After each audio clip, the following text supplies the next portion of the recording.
Mesdames et messieurs, bonjour et bienvenue dans cette émission Plateau d'expression, un programme conçu par votre chaîne C'est possible télévision, dans le but d'offrir un cadre d'expression à tous les étudiants d'ici et d'ailleurs. Vous le savez, chers téléspectateurs, que le secteur de l'enseignement supérieur et universitaire est un des secteurs clés du développement, de l'émergence d'une nation.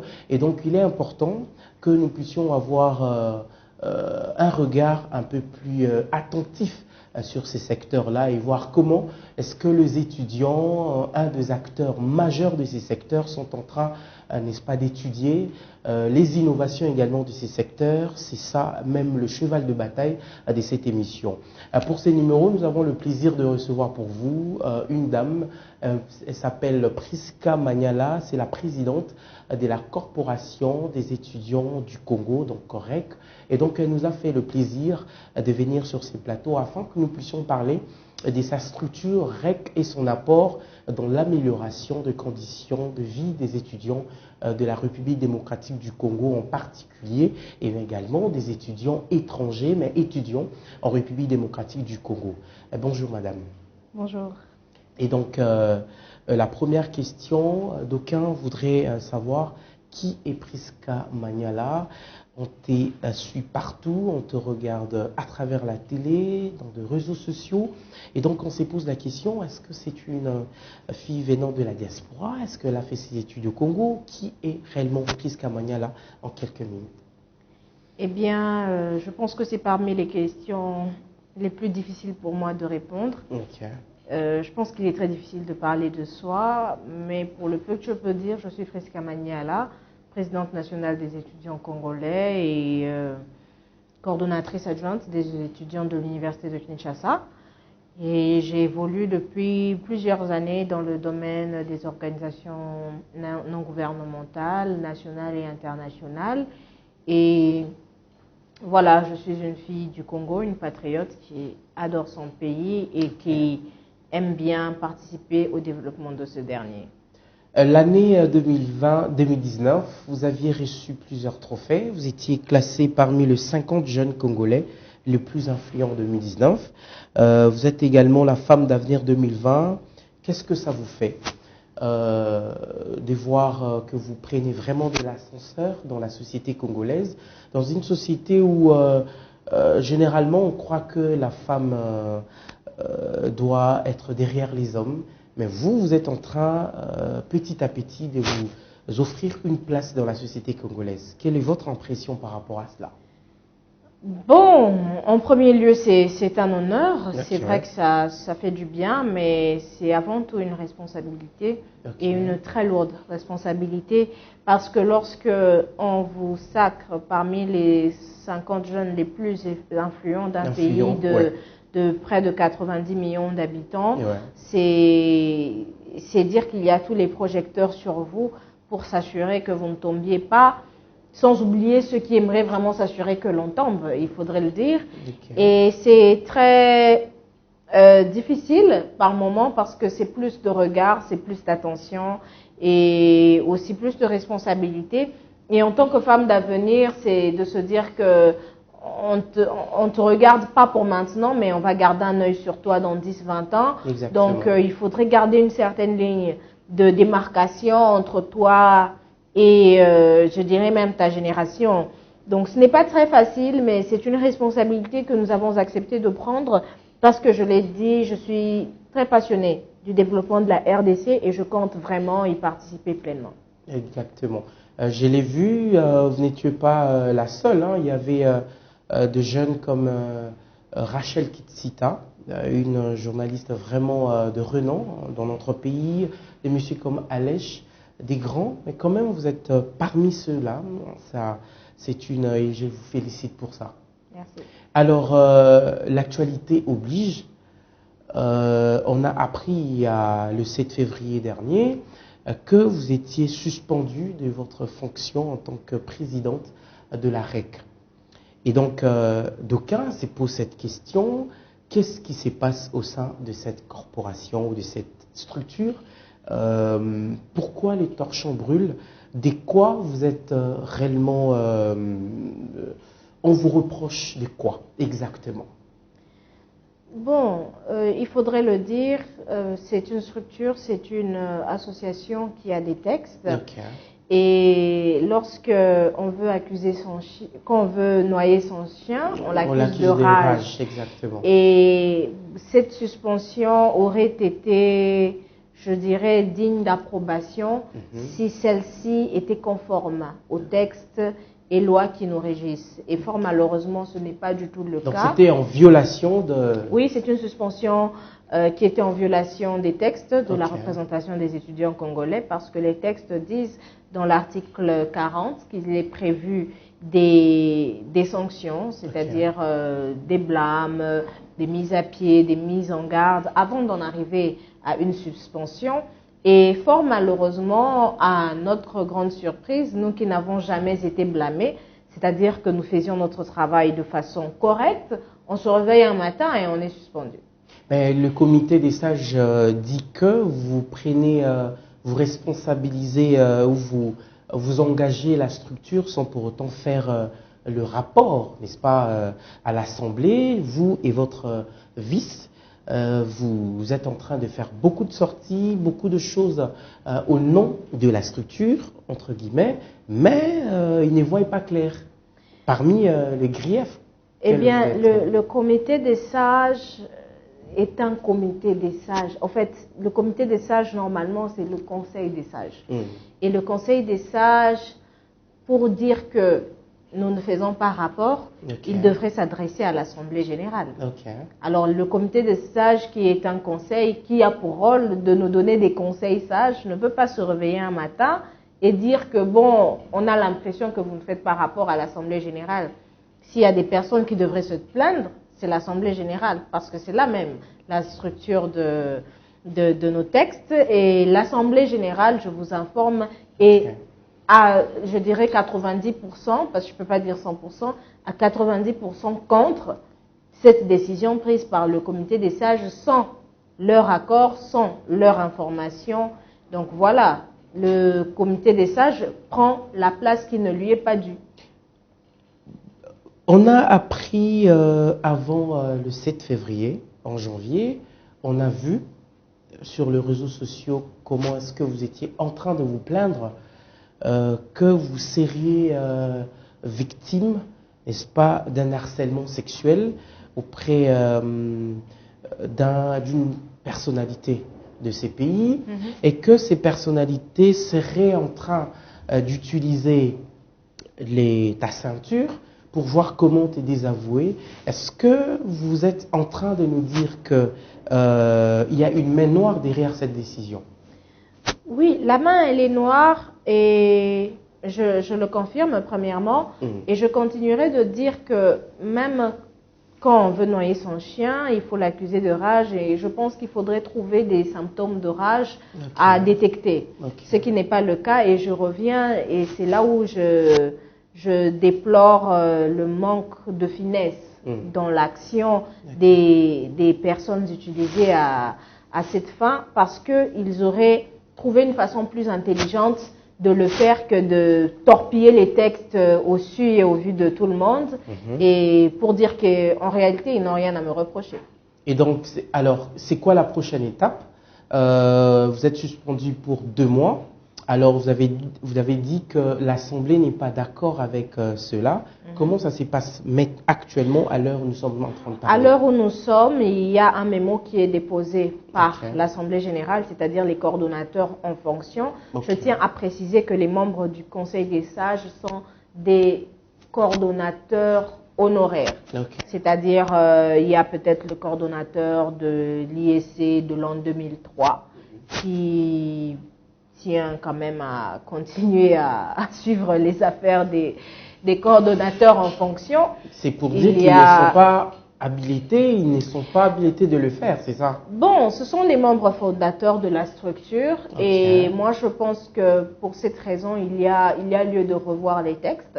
Parce que lorsque l'on crée, quel que soit ce que l'on crée, moi je pense qu'il faut le laisser comme un héritage aux autres et non comme un moyen de se faire de l'argent, et quand la personne qui est là ne répond pas n'est pas votre vache à lait, comme il faudrait le dire, on trouve des moyens de suspendre.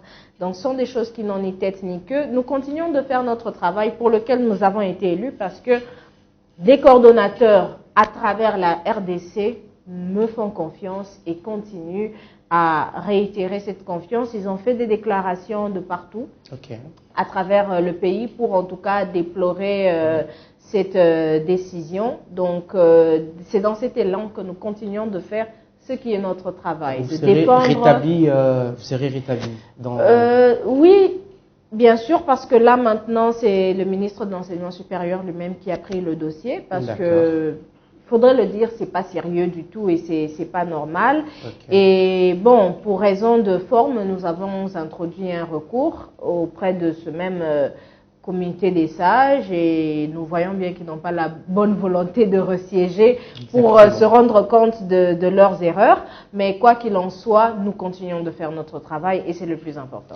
C'est le plus important, mesdames et messieurs. Comme je l'ai dit dès l'entame de cette émission, nous l'avons reçu d'abord comme présidente de la représentation des étudiants du Congo, bien que actuellement il y a quelques problèmes, n'est-ce pas, dans cette structure, mais nous espérons, nous osons croire que bientôt la solution sera trouvée. Et donc, nous allons prendre ici, vous êtes reçu comme président de la REC, et donc nous allons parler beaucoup plus de la REC parce que c'était l'actualité, et c'était quand même important que nous puissions brosser en quelques minutes cette situation qui passe à la tête de cette structure. Chers téléspectateurs, nous allons prendre un élément.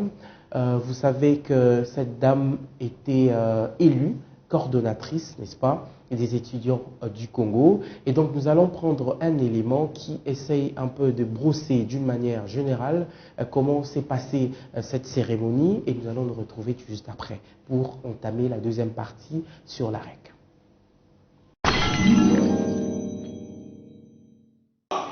Est élu au poste du président national des étudiants congolais. Manyala Tibora Priska.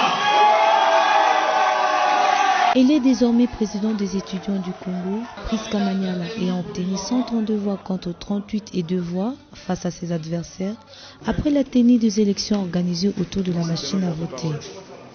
La représentation des étudiants congolais est composée de 7 membres dont Anchel Kimanga de Lista, vice-premier président, suivi de Rigen Kitenge de l'ISTEM, deuxième vice-président, et enfin Victor Mwanayaya de l'IEC, secrétaire général de cette coordination nationale. Je suis premièrement reconnaissante à tous mes électeurs pour leur voix que chacun a décidé de me donner. Je tiens fermement à les remercier pour ce don qu'ils décident de faire à la nation parce qu'en tant que présidente nationale, on ne me vote pas pour moi. On me vote plutôt pour les étudiants de toute la République. Donc je remercie tous les coordonnateurs des étudiants pour le don qu'ils font à la nation. Nous sommes très heureux. Et au-delà de la joie, ceci est pour nous, une très grande responsabilité et nous croyons qu'avec l'accompagnement de tous, nous allons pouvoir arriver à la réussite attendue. Soucieuse et déterminée d'apporter le meilleur d'elle-même, Priska Manyala promet une touche particulière dans ce monde académique. Eh bien, nos premières actions vont tourner autour de notre projet de société. Il est difficile pour nous de dire par lequel nous allons commencer parce qu'il y a beaucoup à faire. Tout ce qui concerne l'étudiant congolais est un chantier et nous croyons qu'il y a plusieurs fondations qui doivent être posées. Nous l'avons dit tout au long de notre discours, il va falloir améliorer les conditions d'études, c'est-à-dire les conditions dans lesquelles les étudiants suivent leurs cours, les conditions dans lesquelles les étudiants vivent dans les homes, les conditions de traitement même de l'étudiant sur l'ensemble du territoire. Le ticket Manyala Kimanga a remporté provisoirement 9 postes prévus pour la REC. Rappelons que la publication définitive de résultats interviendra ce jeudi 29 août et sera suivie d'une cérémonie d'investiture de la nouvelle coordination par le Conseil de sages de la REC samedi 31 août prochain.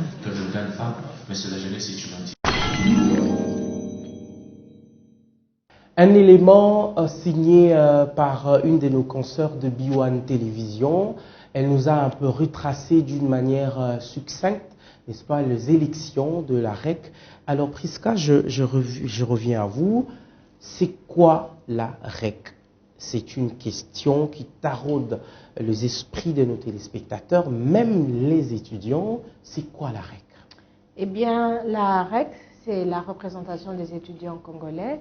Okay. C'est une structure qui a été créée en 2003, qui avait pour rôle de rassembler les desiderata des étudiants congolais. Nous le savons, lors du dialogue de Sun City, par exemple, il fallait quelqu'un qui allait parler au nom des étudiants.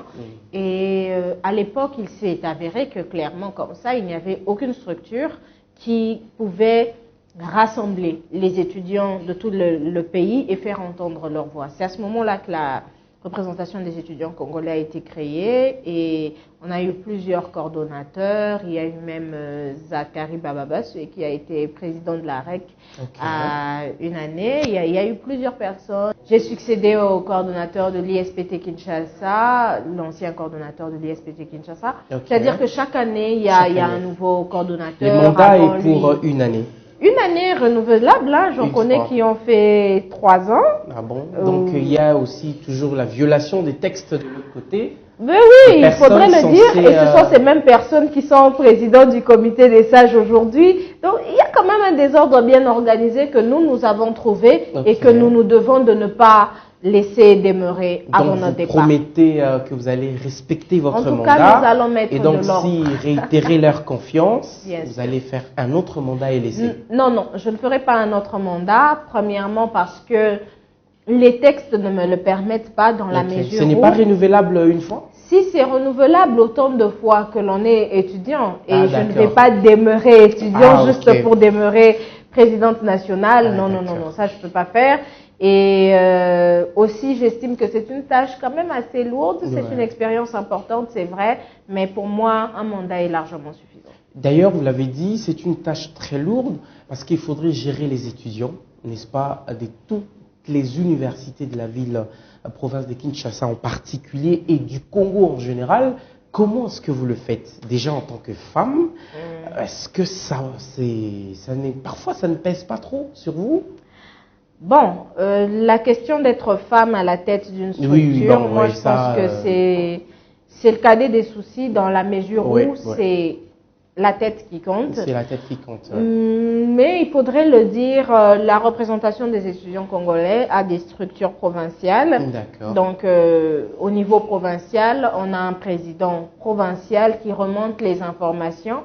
Mais généralement, il y a des coordonnateurs qui m'écrivent de partout. Pour faire rapport de... Oui, pour faire rapport, nous les recevons constamment et nous donnons aussi, nous faisons connaître nos annotations généralement. Et très bientôt, dans les prochains mois, je serai en personne dans certaines provinces du pays, si pas toutes. Et nous allons échanger directement avec les étudiants parce que nous sommes leurs représentants. Alors, comment est composée la REC? Le fonctionnement et la composition. Vous avez dit que il y a des élections, les présidents est élu pour un mandat d'une année. Qui vote et comment ça se passe, les fonctionnements en fait de cette structure? Voilà, et comme le nom l'indique, c'est une représentation, c'est-à-dire que c'est un échantillon. Et la représentation des étudiants congolais est composée des coordonnateurs en fonction. Les coordonnateurs des étudiants de différentes universités à travers le pays. Et il y a aussi, comme je l'ai dit, les comités des sages, qui sont les membres fondateurs de la structure. C'est un peu comme leur structure, on ne peut pas les chasser de là, quoi. Mais les principaux, ce sont les coordonnateurs et ce sont eux qui forment l'Assemblée générale. Et il y a un comité directeur élu de 9 personnes. Une présidente telle que moi, 2 vice-présidents, secrétaire général et son adjoint, chargé des relations publiques, chargé de communication et chargé de la trésorerie. Voilà. Est-ce que la REC est une association reconnue par l'État ou c'est juste une association sans but lucratif des étudiants C'est une association sans but lucratif reconnue par l'État. Ah, d'accord. Oui. Ok. Alors, nous avons comme l'impression, Prisca, que cette structure n'est pas très connue, n'est pas très présente auprès des étudiants, parce que vous l'avez dit, que la REC est là pour défendre déjà les intérêts des étudiants. Et donc, nous avons essayé d'approcher quelques étudiants, mais qu'est-ce qui fait que cette structure est de plus en plus moins présente dans la vie vraiment des étudiants? Comme je l'ai dit, c'est une représentation. Ok. C'est-à-dire que nous ne sommes pas censés traiter directement avec les étudiants. D'accord. Nous parlons d'eux sans peut-être qu'ils ne le sachent parce que leurs coordonnateurs ne font pas rapport comme il se devrait. Mais nous, en tant que représentation, nous traitons avec les coordonnateurs des étudiants. Ok. C'est à eux de faire redescendre au niveau de la base. D'accord. Donc, c'est plusieurs échelons et c'est ce qui peut expliquer. Mais en tout cas, à mon arrivée, j'ai fait l'effort. Lorsque vous constatez que les coordonnateurs ne font pas bien leur travail, qu'est-ce que vous faites en tant que présidente? Nous les interpellons, mais aussi nous comprenons qu'il y a ce souci des moyens, les moyens de notre politique que nous n'avons pas forcément à 100%. Donc, tant soit peu, nous faisons appel aux personnes de bonne volonté de bien vouloir soutenir cette initiative qui défend la cause de l'étudiant congolais et qui a certainement besoin du soutien de tout un chacun. Et nous y travaillons. Ce n'est pas facile de travailler avec les fonds propres et les moyens de bord, et surtout qu'on a des valeurs que nous tenons à garder. Nous ne recevons pas les fonds de tout le monde non plus. Vous vivez des cotisations ou des membres. Des membres. Oui. Mais c'est un sérieux problème parce que normalement, la REC devrait être plus présente auprès des étudiants, mais malheureusement, les coordonnateurs ne font pas très bien ne jouent pas très bien leur rôle, et ça discrédite même cette structure. Bon, discréditer, je dirais non. Pourquoi? Ouais. Parce que il faudrait que l'on reste dans la loi cadre de l'enseignement supérieur qui sacre la coordination estudiantine. C'est pas pour rien que l'Assemblée générale est au-dessus du comité directeur au niveau de la REC. Parce que le coordonnateur des étudiants, lui,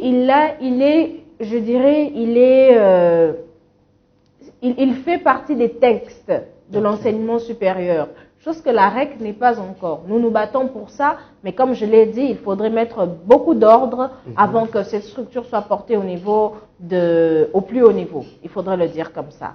Mais les coordinations estudiantines sont statutaires. Lorsque vous lisez l'instruction académique, quelle qu'elle soit, 001, 004, 010, 012, 020, 021, comme celle qu'a promulguée le ministre Thomas Louaka, l'instruction est claire. La coordination estudiantine a toute une rubrique, a même des fonds. Dont malheureusement, il faudrait le dire aussi, certaines coordinations ne jouissent pas. Et principalement dans certaines universités privées, pas toutes, parce qu'il y en a qui respectent, il y a d'autres qui ne le respectent pas. Et même dans d'autres universités publiques aussi, où les comités de gestion, je dirais, piétinent les droits des coordonnateurs. Il faudrait le dire comme ça. Qu'est-ce que vous faites à votre niveau pour essayer de défendre ces droits-là? Parce que c'est une structure qui est vraiment proche des étudiants, et donc il faudrait que ça marche bien. Mais lorsque vous êtes à quelques mois même de la fin de votre mandat et que vous êtes en train de dire que la structure est encore il n'y a pas un ordre vraiment conséquent, et là, ça craint. Bon, ça peut craindre, c'est vrai, mais comme je l'ai dit, nous faisons de notre mieux pour que, à la fin de notre mandat, il y ait de l'ordre. Pour ce qui est de ça. Mais aussi, il faudrait le dire, les universités privées, comme on le dit, c'est privé, c'est-à-dire que ça appartient à un individu. Il faudrait le dire comme ça. Alors, il est important pour les coordonnateurs de mettre une pression, pas trop poussée non plus, mais conséquente. Mais aussi, nous avons demandé au ministre de l'Enseignement supérieur, qui a promis d'écrire une note circulaire qu'il va envoyer à tous les chefs d'établissement afin de s'assurer que les quotités des coordinations soient respectées. Ça, déjà, c'est une avancée et ça permettra aux coordinations de très bien faire leur travail parce que dans les Minerval que chaque étudiant paye, il y a une part réservée à la coordination. Donc, si la coordination n'entre pas en possession de ces fonds, c'est difficile pour elle de travailler. Et nous militons pour que cela soit effectif. Vous avez plus d'une fois rencontré le chef de l'État, Félix-Antoine Tshilombo Tshisekedi, mais également le ministre de l'Essuie et d'autres hauts dignitaires de ces secteurs. Qu'est-ce que ces rencontres ont apporté dans l'amélioration du vécu quotidien ou des conditions de vie des étudiants? Parce que ces secteurs-là, il faudrait les dire, les étudiants souffrent tellement, il y a beaucoup de problèmes. Et qu'est-ce que vos rencontres ont apporté comme impact positif? Impact positif, premièrement, avec le ministre de l'Essuie, je l'ai dit, c'est le numéro 1, c'est le chef de tutelle. Okay. Et j'ai dit par exemple, en ce qui concerne la note circulaire sur les quotités des coordinations, il y a... Dernièrement, nous avons organisé la marche de santé avec tous les étudiants de la ville de Kinshasa et le ministre. C'était le samedi passé. On a atterri au théâtre de Verdure. Ensuite, il y a, je dirais, cette séance de travail atelier que nous avons fait avec le ministre de l'Enseignement supérieur et sa vice-ministre sur l'instruction académique 021 qui a fait couler beaucoup d'encre et de salive. Nous le savons, les frais académiques en francs, mais on a ça, c'était important. Et c'est ça même, c'est à ce moment-là que la REC est importante lorsque nous créons ce lien-là avec le ministre de tutelle pour que les voix des coordonnateurs et des étudiants soient réellement entendues. Mais apparemment, les solutions ne sont pas trop palpables. Si, les solutions sont palpables parce que lorsque nous avons déjà voir le ministre de l'Enseignement supérieur marcher avec des étudiants, ça, c'est pas courant. C'est pas courant. C'est-à-dire qu'il y a cette volonté-là. Cela traduit une volonté du ministre d'être proche de ces personnes qu'il dirige principalement. C'est vrai qu'il y a les chefs d'établissement, mais ceux qui forment l'enseignement supérieur, ce sont les étudiants. Et cette proximité-là, c'est aussi pour dire que je suis prêt à vous écouter, je suis prêt à agir en votre faveur. Et c'est très important. Et en ce qui concerne les rencontres avec le chef de l'État, nous lui avons fait savoir ce qui est des conditions d'études, ce qui est des années élastiques, contre lesquels, en tout cas, nous luttons depuis des décennies dans ce pays. Nous lui avons fait savoir les conditions d'études, les conditions de vie dans les homes. Nous lui avons fait savoir combien est-ce que l'étudiant désire avoir un statut étudiant. Ça, on ne l'a pas. Quand on dit étudiant au Congo, déjà on voit que c'est un trouble fait. Et ça, c'est un problème. L'image de l'étudiant doit être changée. Et nous en avons discuté avec le chef de l'État et le ministre de l'Enseignement supérieur. Et nous nous sommes mis d'accord pour une campagne de revalorisation de l'image de l'étudiant congolais. Commencer quand? Dans les prochaines semaines, déjà, vous verrez à travers la ville de Kinshasa et même dans d'autres provinces des images. En tout cas, je vous laisse découvrir la surprise. Vous étiez en train, d'ici peu, de fustiger les comportements des coordonnateurs. Mais parfois, on vous accuse, vous aussi, le représentant des étudiants, comme vous venez de le dire, que vous êtes en train de nouer une relation, c'est un lien très fort entre vous et les autorités. Et bien, parfois, les autorités vous fiez à ces liens-là, et puis vous allez au-delà de ces liens, et vous ne résolvez pas le vrai problème des étudiants. Il suffit de vous donner un peu d'argent, il suffit de vous corrompre un peu, et puis c'est tout. On vous prend dans des bureaux, et puis c'est ça aussi parfois de quoi on vous accuse. Je dirais que ce n'est pas faux. Ces rôles-là. Je dirais que ce n'est pas faux dans la mesure où plusieurs, en tout cas pas tous, en tout cas la majorité de ceux qui m'ont précédé ont fait pareil. C'est un mal qui est ancré dans l'homme congolais. Et vous emboîtez aussi les pas? Non, malheureusement. Et c'est pour ça d'ailleurs qu'on ne m'apprécie pas tant que ça, parce que je ne marche pas sur la ligne de tout le monde. Lorsque vous poserez la question sur Priska Maniala, les rares fois où on me voit avec une autorité, je suis sortie avec des solutions. Je ne fais pas des visites de courtoisie auprès des autorités. Ça, je ne le fais pas. tous les membres de mon comité directeur, tous ceux qui sont contre moi, peuvent m'accuser de tout, sauf de ça. Parce qu'on a vu les coordonnateurs qui s'il y a une chose que l'on sait sur moi, ouais, c'est que Priska Maniala, en termes d'argent, je suis quelqu'un de correct en termes d'argent. Pourquoi? Pas parce que, comme les uns le disent, je viens d'une famille aisée. Je ne viens pas d'une famille aisée, je viens d'une famille modeste, mais seulement j'ai des valeurs que mon père m'a inculquées, mes parents, mes frères et sœurs, et ce sont sur ces valeurs que nous bâtissons. Je l'ai dit, je sors d'une expérience de 4 ans, je ne sors pas, je suis toujours dedans, parce que je suis encore directrice exécutive d'une ONG. Pendant 4 ans, je travaille avec les ONG nationales et internationales, les fonds des Nations Unies pour les populations.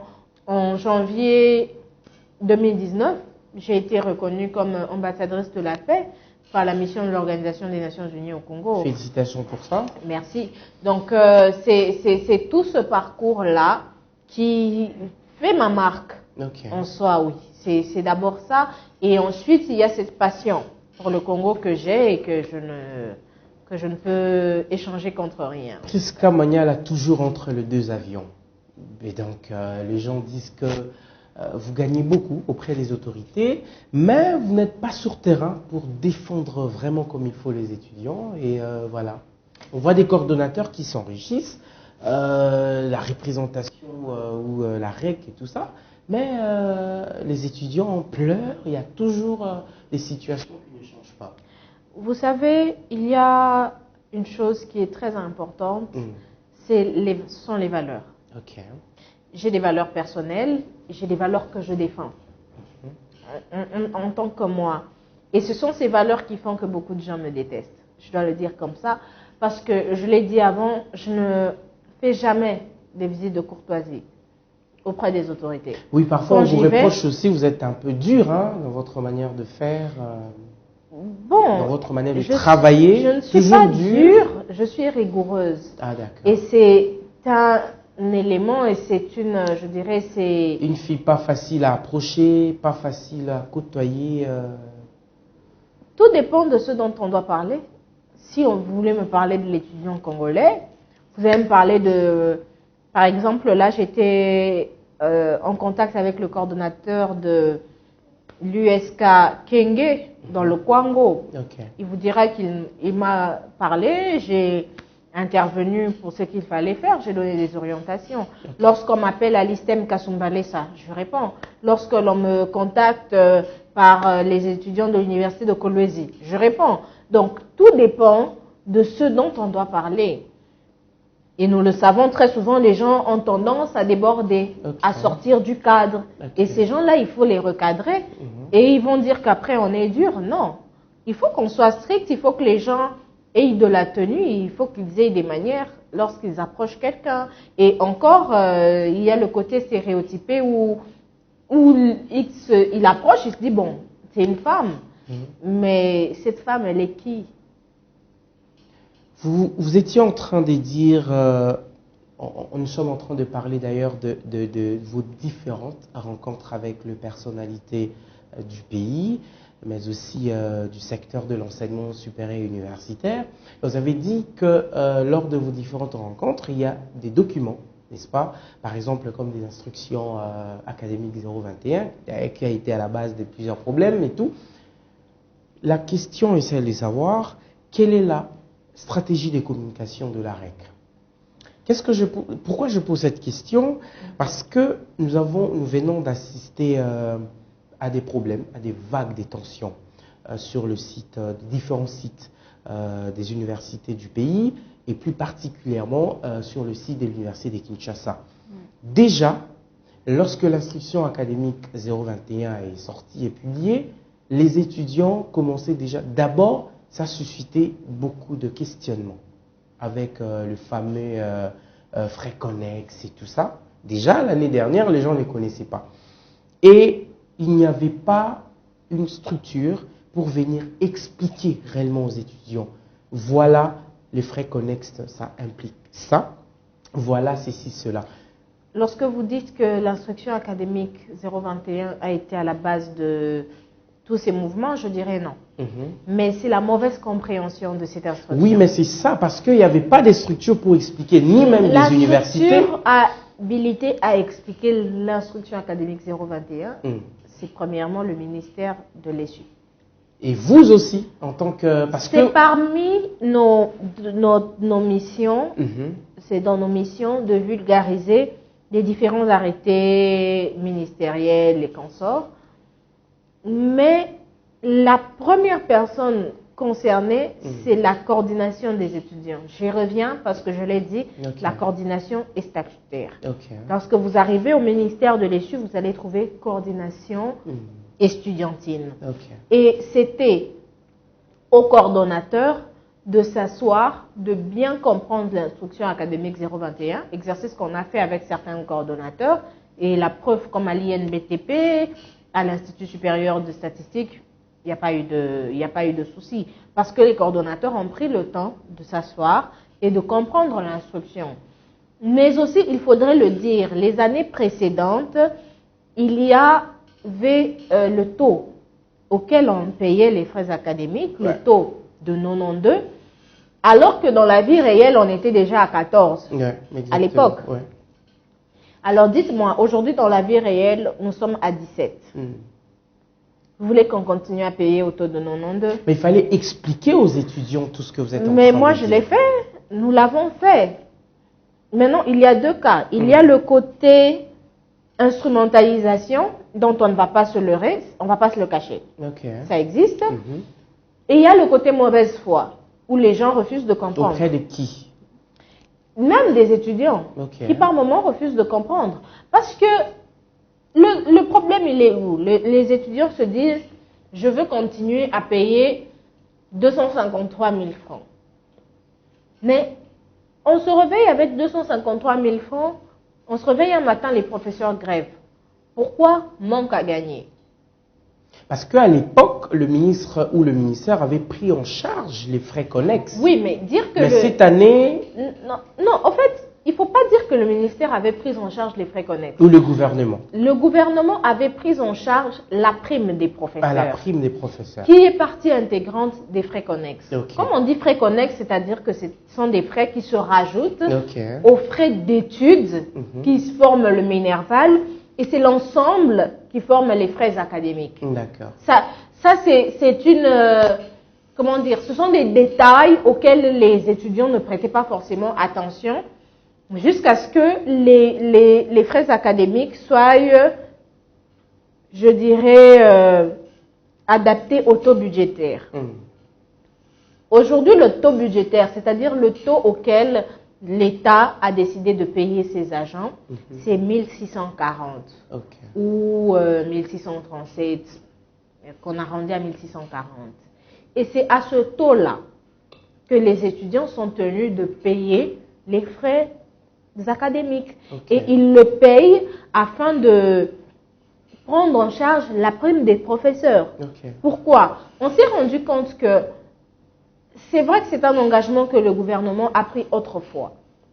Mais le gouvernement, tenant compte de ses capacités de mobilisation, de ses aléas, se dit que je ne saurais pas continuer à prendre en charge la prime des professeurs que les étudiants prenaient en charge autrefois. Autrefois, exactement.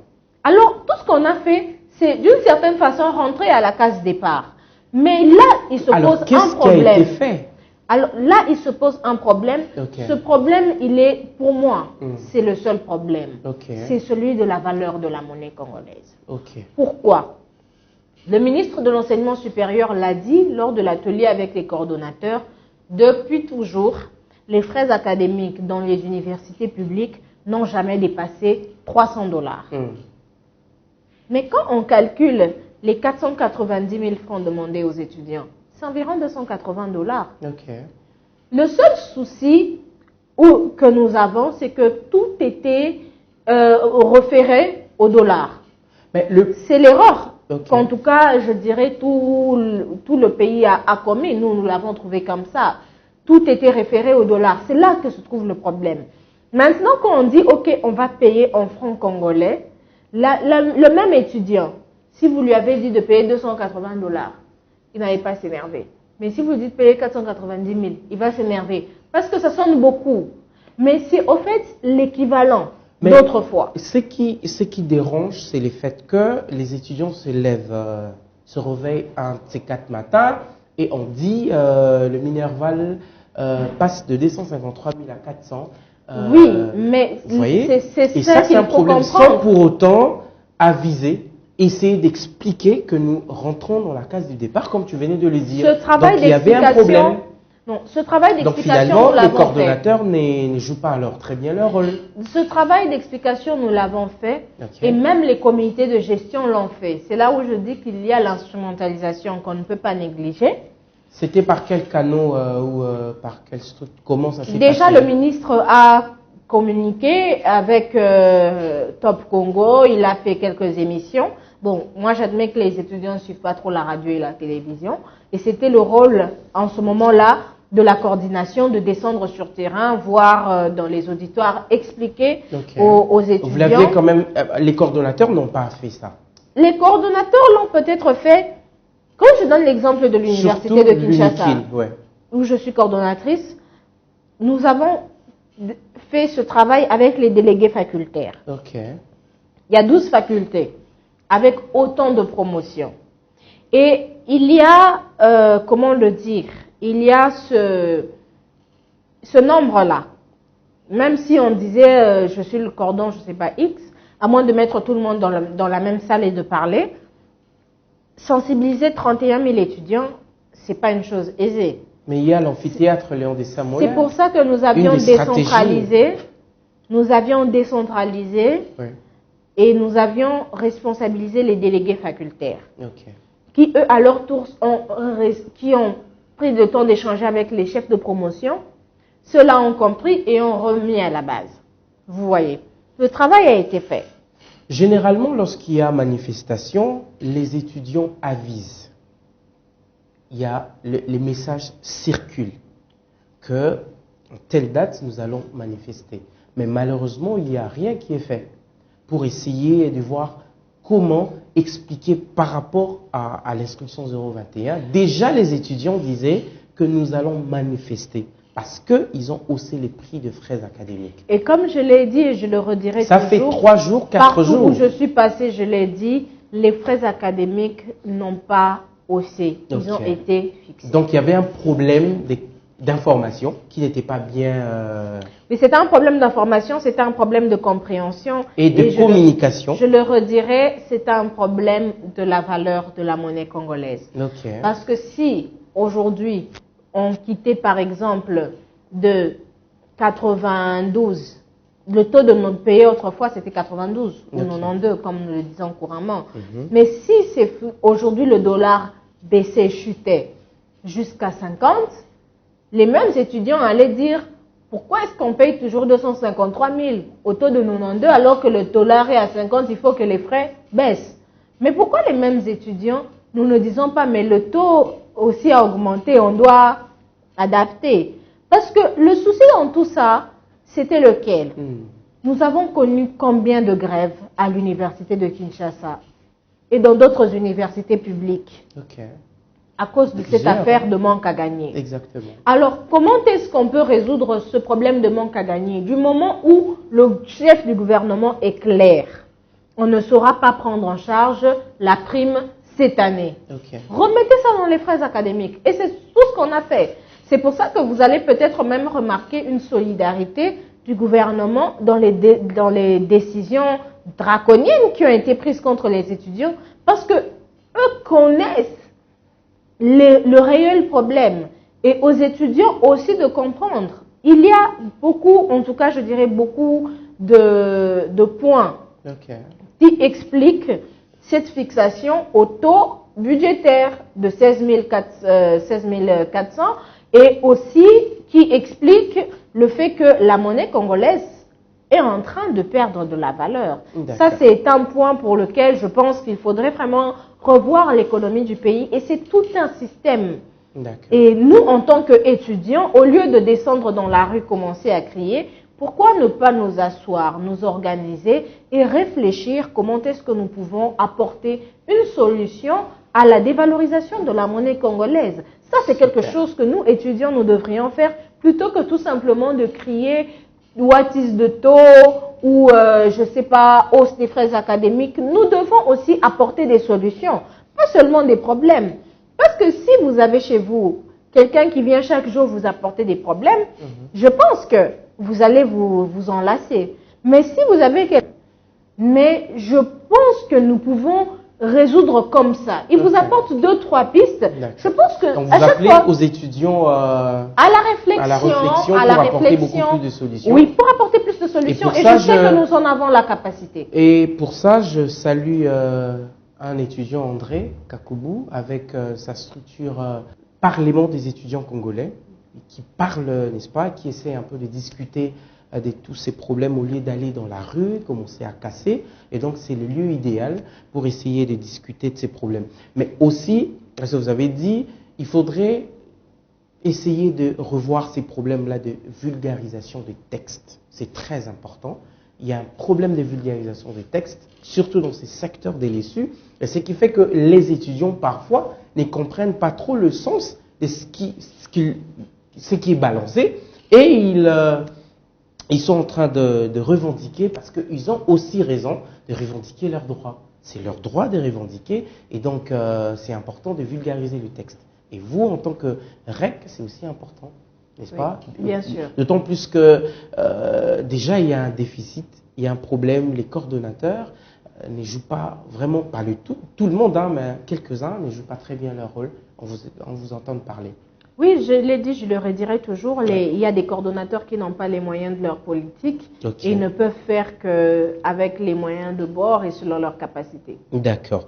Alors, quelles sont les réalisations de Prisca à la tête de la REC? On l'a dit, on l'a frôlé et c'est important. Est-ce qu'aujourd'hui vous êtes fiers de diriger la REC après plusieurs coordonnateurs, entre autres monsieur l'honorable Zachary Bababaswe et d'autres qui sont passés par là? Est-ce que vous êtes fiers aujourd'hui de dire que j'ai apporté également une pierre dans l'édifice ou dans la construction, dans l'amélioration de conditions de vie des étudiants? Oui, je suis fière par rapport à mes prédécesseurs. Je crois que j'ai apporté quelque chose de nouveau, un vent nouveau. Depuis que la représentation des étudiants congolais existe, il n'a jamais reçu, en tout cas très rarement, un ministre et presque jamais un premier ministre. Mais moi, à la tête de la REC, nous avons pu faire déplacer le chef de l'État, le numéro 1 de tout un pays, pour venir écouter les desiderata des étudiants. Ça, c'est du jamais vu et du jamais fait. Et ça, j'en serai toujours fière. Parce qu'une fois le chef de l'État parti, il s'est mis en œuvre et nous avions parlé des conditions de vie des étudiants. Aujourd'hui, il y a les travaux qui ont commencé à l'université de Kinshasa pour la réflexion des homes. C'est pour quand déjà le retour? Les étudiants pourront déjà reprendre leur home dans 8 mois. Dans 8 mois. Et ce n'est pas qu'à l'université de Kinshasa, il y a l'ISTA, il y a l'ISC, il y a plusieurs autres universités qui vont suivre. Et ça, c'est le résultat de notre plaidoyer. Et il n'y a pas que ça, il y a eu, comme je l'ai dit, cet atelier de travail avec le ministre de l'enseignement supérieur. Même ça, autrefois, ça n'a pas été fait. Donc, c'est tout ça, au fait, l'honneur fait à la structure, à l'étudiant. Parce que nous représentons les étudiants, c'est dire que nous avons une oreille tendue du chef de l'État, du numéro 1 de la République. Nous avons une oreille tendue de l'autorité de tutelle, le ministre de l'enseignement supérieur, du ministre de la jeunesse. Et je pense que, en tant que structure des jeunes, nous ne pouvions pas demander plus, en tout cas, en termes d'attention. Mais comme autrefois aussi, nous avons eu à échanger avec le premier vice-président du Sénat, M. Sami Badibanga, qui nous a reçus pour aussi nous écouter en ce qui concernait la situation de l'UNIKIN et qui a promis de travailler avec d'autres sénateurs et députés aussi pour pouvoir lever des fonds en faveur de ces étudiants qui sont dans d'autres qui sont dans des conditions vraiment très difficiles depuis les déguerpissements. Surtout ça, oui. Il faudrait le dire. Il y a d'autres qui n'ont pas de Et- famille d'accueil à Kinshasa. Oui, Ouais. donc le premier vice-président du Sénat s'est engagé Ok. à venir en aide à ces étudiants-là venus des provinces, etc. Et il y a bien de choses que nous avons faites, en tout cas plusieurs choses, et nous en sommes fiers.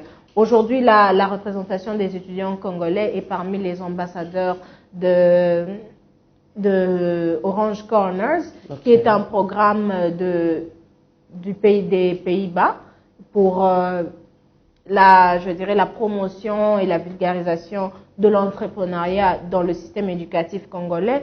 Il y a plein de projets. Nous sommes en train de travailler sur l'acquisition du statut étudiant, je l'ai dit au départ, Ok. et ensuite de l'identification nationale. Il faudrait que chaque étudiant ait un numéro d'identification nationale. Quand Ok. on dit numéro 5874, tout le monde sait que c'est Prisca Maniala et c'est personne d'autre. C'est Ouais. important.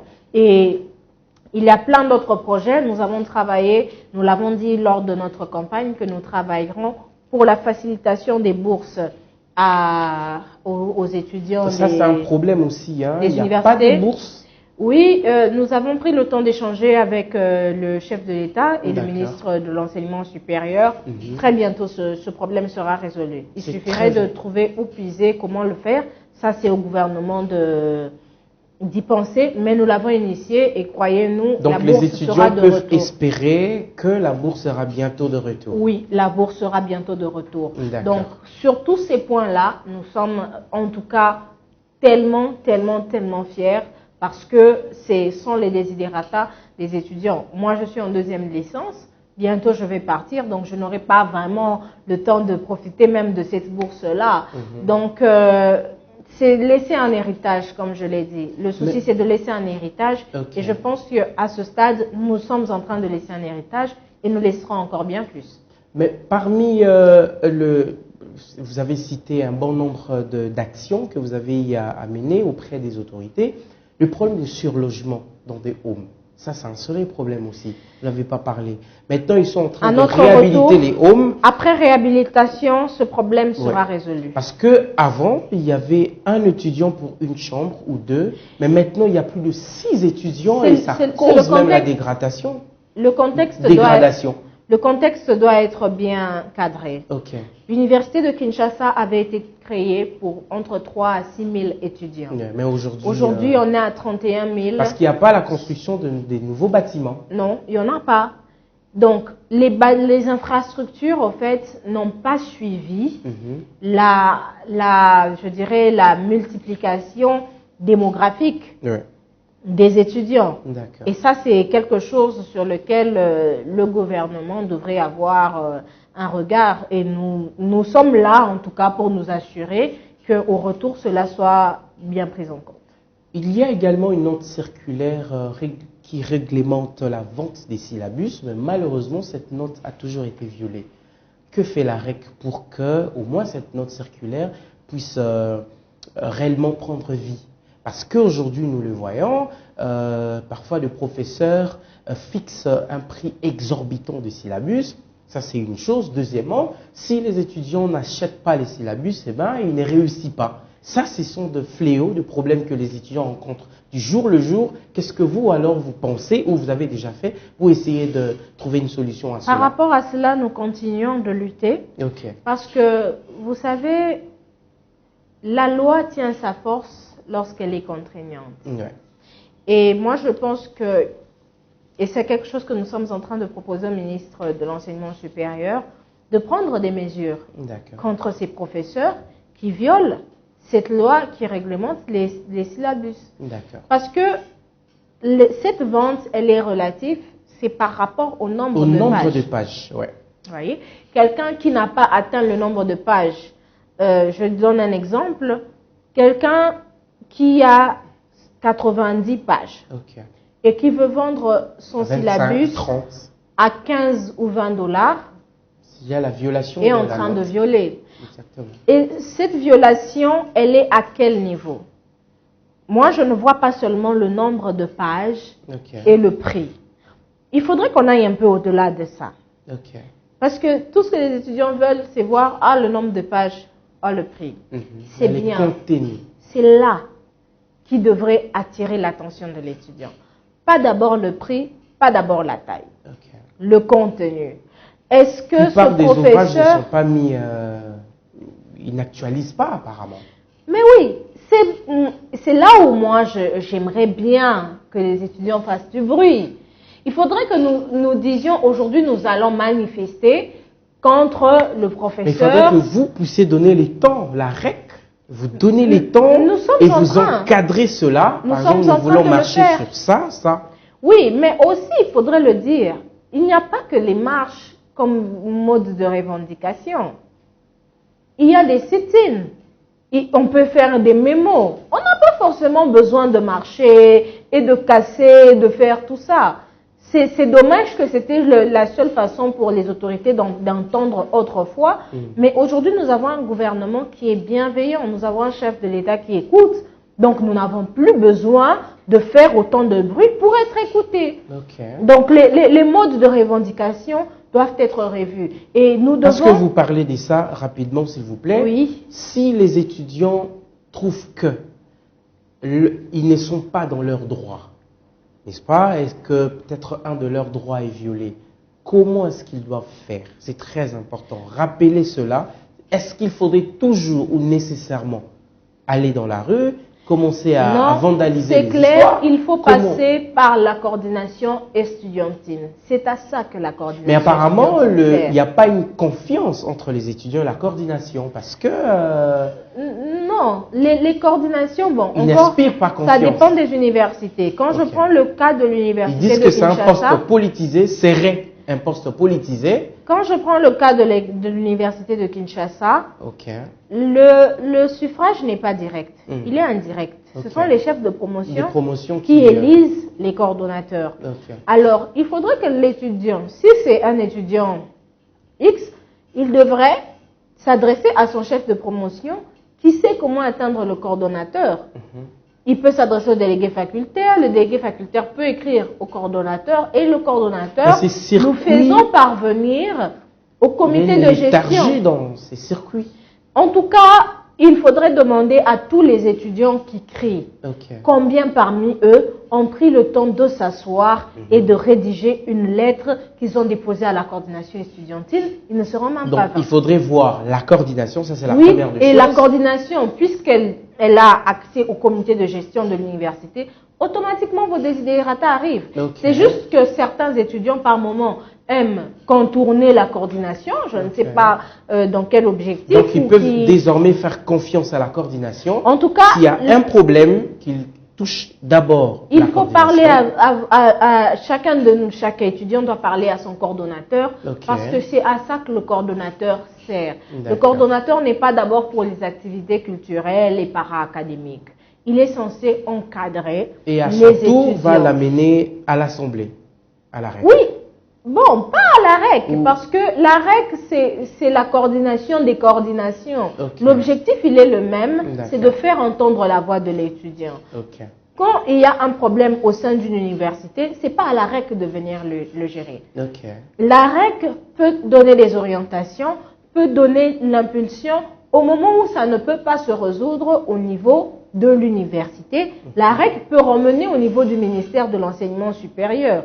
Mais un problème qui se passe à l'ISIPA, je vois mal que ça vienne être résolu par la REC, ou même par le ministre de l'ESU, alors que le comité de gestion est là et les coordonnateurs sont là. Donc je pense que les gens doivent juste maîtriser les procédures, les respecter, les enclencher. Moi je pense qu'on aura les résultats. Donc à part la saisine par exemple de la coordination, il y a également, vous avez cité des mémos et des sit-ins. Oui. Il y a lieu de faire un sit-in et trouver une solution, c'est ça? Oui, on peut le faire. Il y a lieu d'écrire. Parce que pour arriver à un sit-in, il faudrait avoir écrit et n'avoir pas été écouté. Pourquoi commencer toujours par je dirais, la solution la plus dure? C'est là que le problème. Alors, avez-vous quelques stratégies pour que nous puissions plus assister à tous ces actes de vandalisme auxquels nous venons d'assister, des drames qui ternissent de plus en plus l'image de l'étudiant congolais. Qu'est-ce que vous pensez faire pour que les étudiants au moins arrivent à revendiquer d'une manière responsable, comme vous venez de le dire? Comme je l'ai dit, il y a plusieurs façons de le faire. On peut écrire un mémo aux autorités, on peut faire un sit-in, on peut... De toute façon, les modes de revendication sont écrits dans nos lois. Et à chacun de les utiliser. Mais moi, je suis dans l'optique où un étudiant, c'est un intellectuel. C'est la crème de la jeunesse. C'est la crème même intellectuelle de la jeunesse qui devrait donner le ton, qui devrait expliquer au reste de la société, aux citoyens lambda, comment est-ce que l'on doit agir. Et c'est à ce moment-là que l'on se pose la question de savoir est-ce que ceux-ci sont des étudiants ou non. Parce qu'ils donnent une image négative de ce que devrait être l'étudiant. Et l'étudiant doit être un vecteur de paix, un artisan de paix. Et c'est à ce moment-là que l'on peut sentir le côté intellectuel. C'est de se dire, nous y allons paisiblement, nous y allons d'une façon pacifique. Nous devons communiquer de façon pacifique. Nous pouvons faire entendre nos voix tout en parlant doucement. Ça, c'est possible. Et je le dis, notre gouvernement est de très bonne foi, il écoute et il est important pour chacun de nous d'utiliser la façon la plus pacifique et d'être sûr qu'on aura les résultats. Généralement, en Afrique, qu'un étudiant termine ses études, il est abandonné. Il est parti, il n'est plus étudiant. Est-ce que la REC a une stratégie de suivi ou d'accompagnement des étudiants qui terminent? Par exemple, pour l'emploi, pour ceci, pour cela. Est-ce que la REC pense quand même faire ça pour aider, canaliser les étudiants qui terminent? Parce que généralement, ils sont abandonnés à leur triste essor. Il faudrait le dire, la représentation des étudiants congolais s'occupe des étudiants. Des étudiants, pas après. Étudiants. Nous pouvons dire que nous préparons les étudiants pour l'après, dans la mesure où tout ce que nous faisons le long de votre cursus, c'est pour aussi vous préparer à l'après. Mais c'est à chaque étudiant de prendre sa conscience et de travailler et de surtout étudier conséquemment, sachant que la vie l'attend après. Maintenant que les gens ont compris le fonctionnement, comment est-ce que la REC fonctionne, et donc quelles sont les difficultés que vous rencontrez? Parce que apparemment les gens voient que tout est rose chez vous de l'autre côté, mais est-ce que vous rencontrez aussi des difficultés? Oui, tout n'est pas rose. Nous rencontrons certaines difficultés et ces difficultés sont premièrement d'ordre financier. Parce que, comme je l'ai dit, la REC, moi j'ai trouvé la REC n'a pas un bureau. La REC n'a pas de bureau. Et il est important pour nous en tant que structure d'avoir des bureaux de travail qui puissent refléter et même... vous l'avez maintenant? Non, pas encore. Nous continuons de frapper les portes. Il y a beaucoup de promesses, mais jusqu'ici rien de concret. Donc ça, c'est une difficulté que nous avons.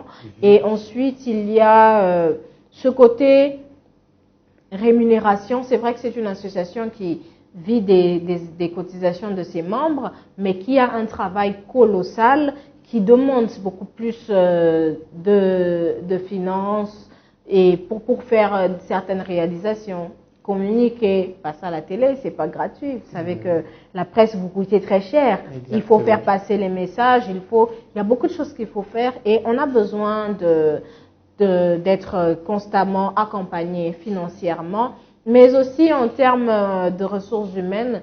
Vous savez que tout ce que nous recevons à l'université n'est jamais suffisant. Donc, toujours renforcer les capacités des membres, c'est très important. Et ça, nous faisons toujours appel aux autorités de bonne volonté et aux structures qui peuvent le faire. Bien que vous êtes à quelques mois de la fin de votre mandat, avez-vous quelques perspectives d'avenir à la tête de cette structure? Eh bien, nous continuons à militer pour ce avec quoi nous avons battu campagne. Je l'ai dit, trouver un bureau à la REC, c'est quelque chose qui est important parce qu'il faut que l'étudiant ait une adresse. Il est important pour que l'étudiant ait une adresse Dans les prochains mois, nous allons sacrer la journée nationale de l'étudiant congolais parce que c'est quelque chose qui nous tient à cœur et c'est vraiment ce que nous souhaitons laisser à l'étudiant, qu'il y ait une journée qui lui est dédiée où tout le monde, toutes les sociétés, tous les niveaux s'asseyent et réfléchissent sur comment est-ce qu'on peut faire avancer l'étudiant congolais et la question des bourses demeure. Et en tout cas, nous continuerons à militer pour l'étudiant. Merci beaucoup. Nous sommes arrivés à la fin de cette émission. Un dernier mot, peut-être un contact pour les étudiants qui voudront bien vous avoir. Ils ont peut-être des soucis, ils veulent revendiquer, ils veulent faire ceci, ils ont besoin de conseils. Comment vous contacter, comment vous avoir? Eh bien, à chaque étudiant qui me suit à travers la RDC, à travers le monde, sachez que nous ne baisserons pas les bras, nous allons continuer à travailler pour que l'étudiant soit le gagnant en tout. Le premier gagnant et le seul, pourquoi pas? Parce que nous le savons, en tant qu'étudiants, nous avons beaucoup de choses qui nous tiennent à cœur. Et il est important pour nous, en tant que votre représentante, en tant que votre voix auprès des autorités, de la faire entendre et de la faire entendre fortement. Nous ne cesserons pas de harceler, si je dois le dire comme ça, les autorités, les membres du gouvernement pour que la situation de l'étudiant congolais change. Merci beaucoup Prisca Maniala. Et nous osons croire que prochainement, vous serez toujours disponible à recevoir, à répondre à notre invitation. Et donc pour aujourd'hui, nous sommes très heureux, très honorés de votre présence. Merci. Et chers téléspectateurs, c'est par ici que nous mettons un point final à cette émission, Plateau d'expression. Nous avions reçu pour vous Prisca Maniala, la présidente de la représentation des étudiants du Congo. Avec elle, nous avions parlé de sa structure REC et son rôle dans l'amélioration ou son apport dans l'amélioration des conditions de vie des étudiants. Vous l'avez suivi et donc nous vous disons merci. Nous prenons rendez-vous pour bien prochainement avec le même plaisir. D'ici là, portez-vous bien. Au revoir.